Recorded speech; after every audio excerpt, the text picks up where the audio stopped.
In this video, we will be going about linear regression output in R, but let's first make some key points here. Why regression?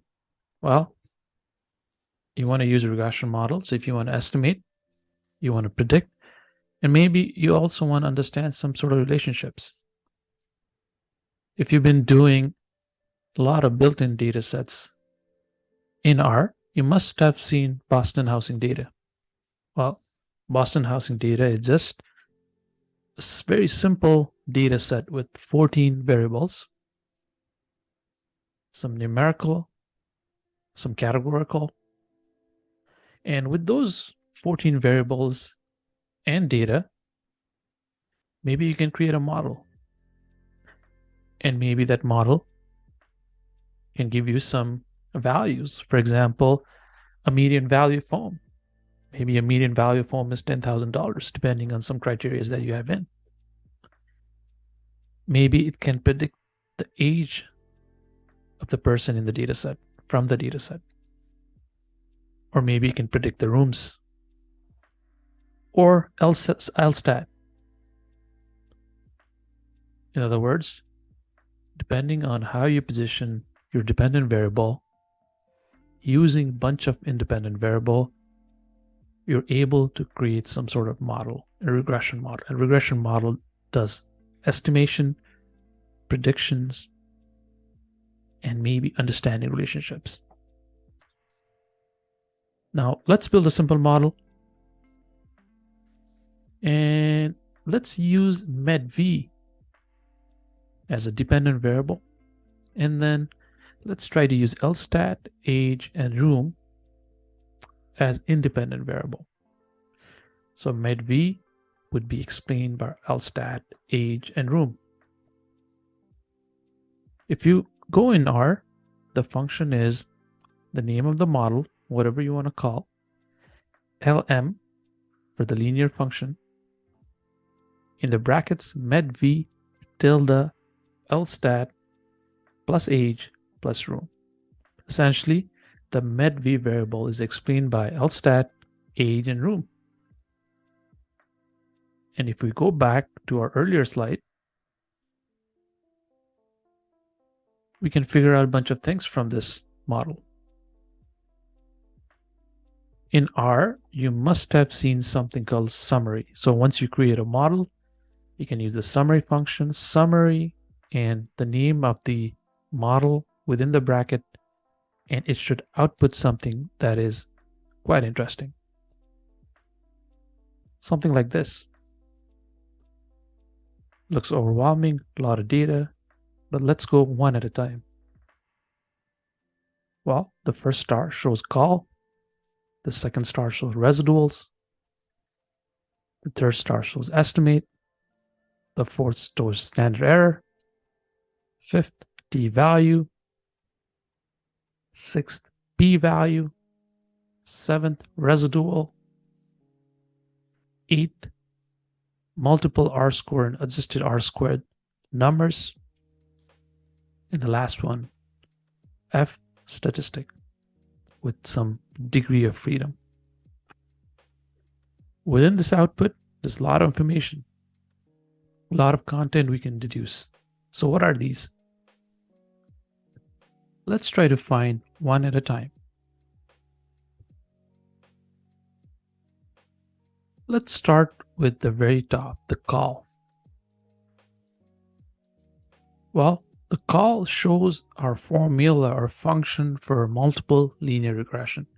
So we have medv explained by LSTAT, age, room, and data.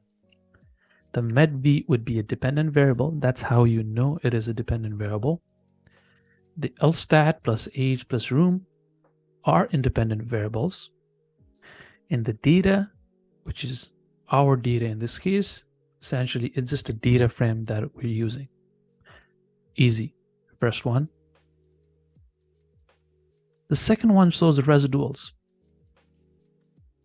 Well, it shows a bunch of things if you're doing analysis.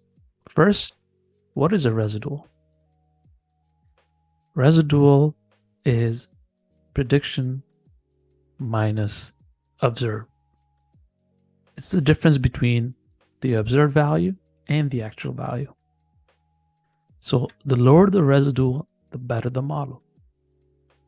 So if you look at the distribution of data, you have all the way on the left side is the minimum residual, negative 18, and then maximum 27.50. And somewhere there's negative 1.053. Typically, you want the residual, the median residual, to be closer to 0. That shows that the model is fairly accurate. Just like mean, the mean should be fairly closer to 0. But not necessarily. It doesn't really mean that it has to be 0, but close enough. When we look at the residual, one of the things we can do is to make sure it follows some sort of distribution.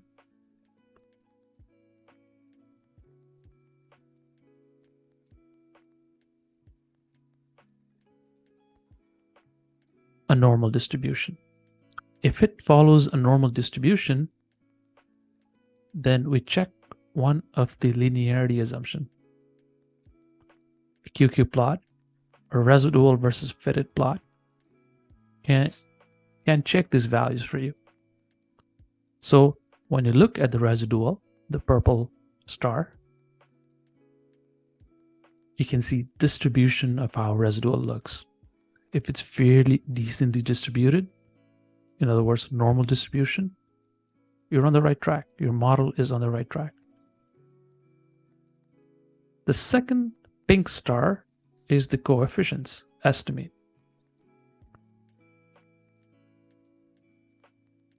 We have intercept, which has a negative value in this model, LSTAT, which has a negative value as well, and age and room have positive values.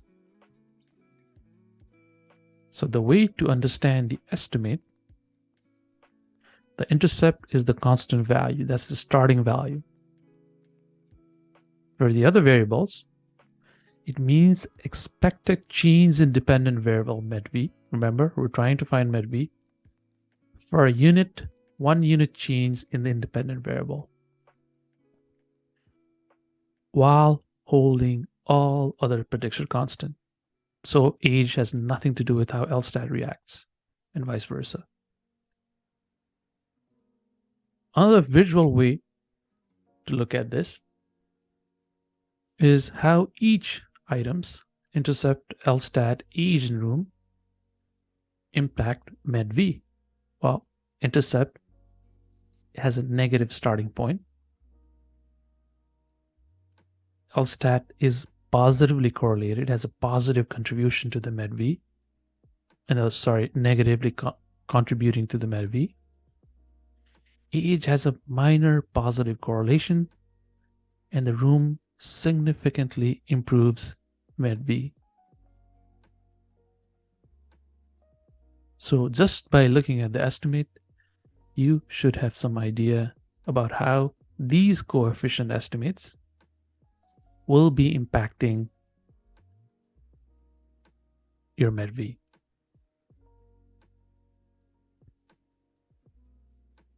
The second black star I have here is the standard error. What does it show? Well, it shows uncertainty of coefficients. In other words, how much off are they from the estimate?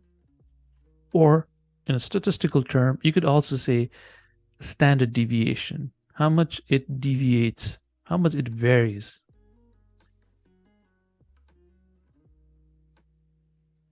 Let's try to use our confidence interval concept here.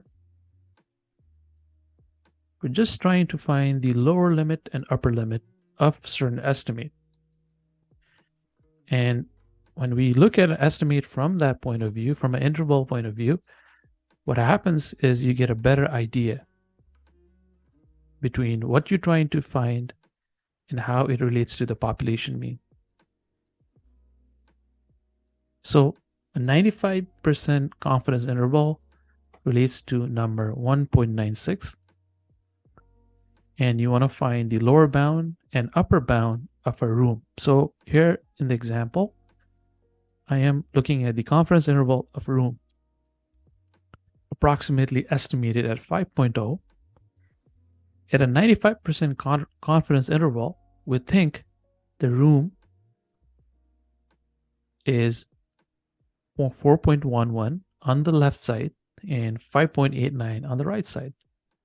So there is going to be a little bit of uncertainty there. Just by looking at the number 4.11 and 5.89, you should be able to see some sort of uncertainty. So naturally the question becomes, what does the standard error say? So it also tells us the coefficient, a comparison of the coefficients. We want to see the standard error go significantly lower compared to the coefficient estimate. Lower the better, because we're more confident.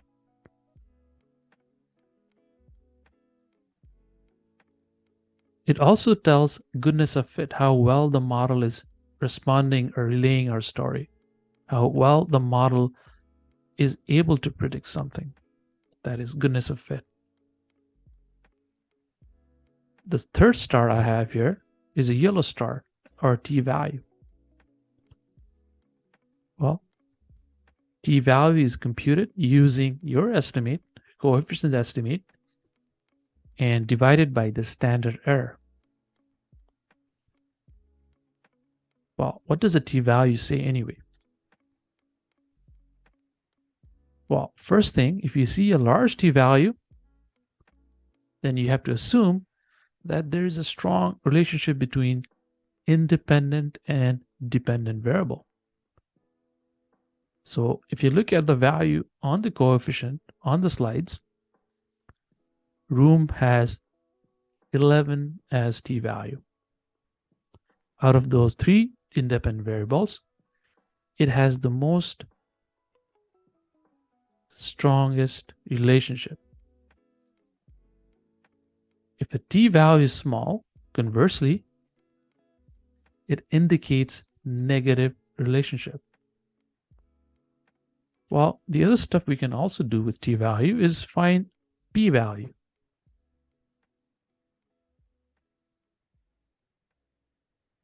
Again, in this typical output,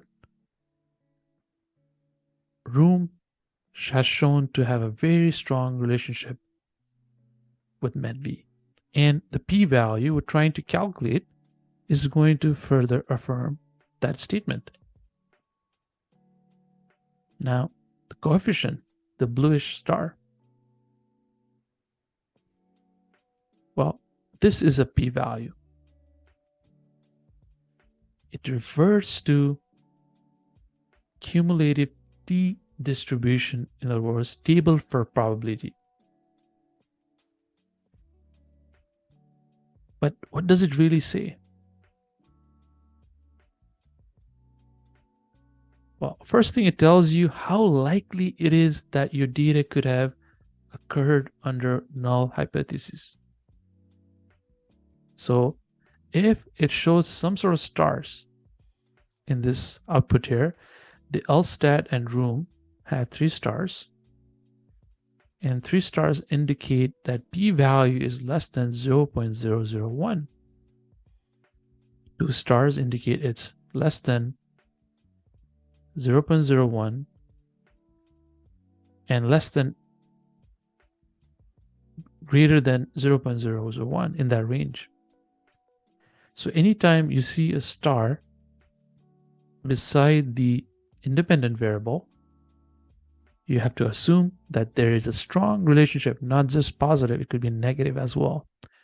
Meaning that we're 95, if it is 95% that we're establishing, which is what's done in academic level, you have to assume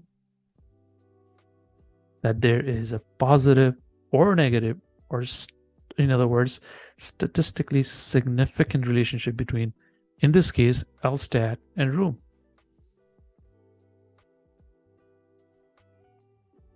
We can assume or establish that anything lower than 0.05 means there exists significant relationship between room and med-v in this example. So anytime you see a star, it means there is a relationship.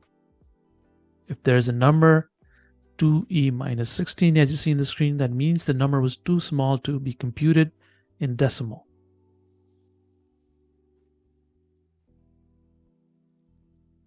Now we move on to the green star.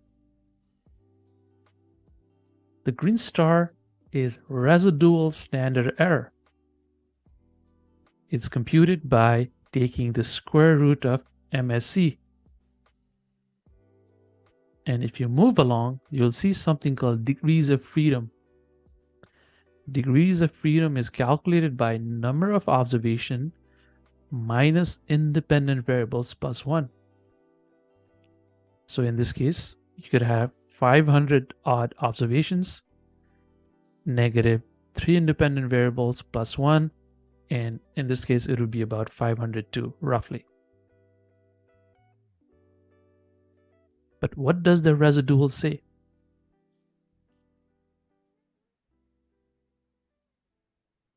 It says that anytime you see residual, if it looks lower, that's a good thing. The model is fitting the data better. The RSC, the residual standard error, also carries the same unit as your dependent variable, in this case med-v. When the sample size starts to increase, RSC decreases.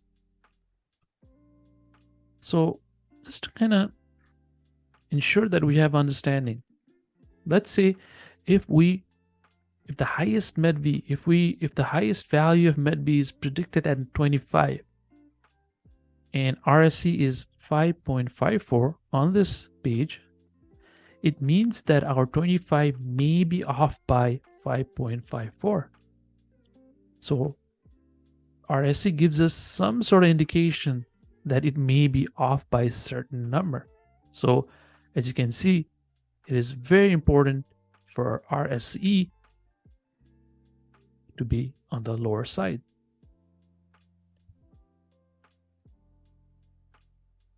The degrees of freedom tells us number of independent observations, as you can see from the formula.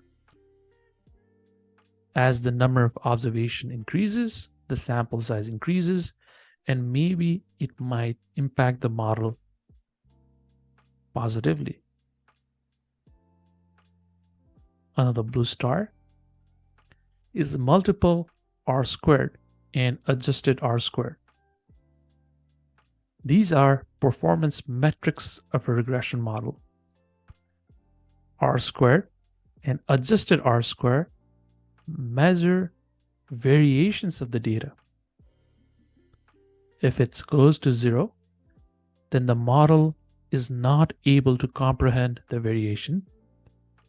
If it's closer to 1, it means it's able to comprehend most of the variation. So in this model, it's 0.63 on both. Means that it's more or less understanding good significant portion of the data, maybe 64% of the data.